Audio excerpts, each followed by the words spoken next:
Your website is a crucial asset for your brand.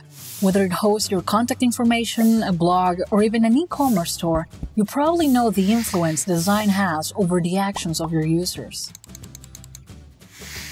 With this in mind, how international is your user experience?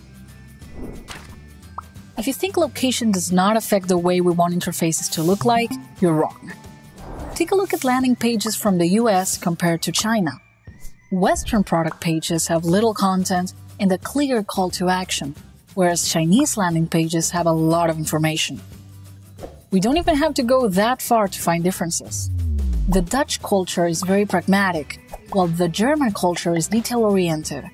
This is why, if you go to the same travel site, the Dutch version will help you book a trip as fast as possible, and the German site will give you extensive details about certifications and services included or not in your flight. Our advice? A/B test when you're targeting an international user base, or hire a global localization company like Day Translations.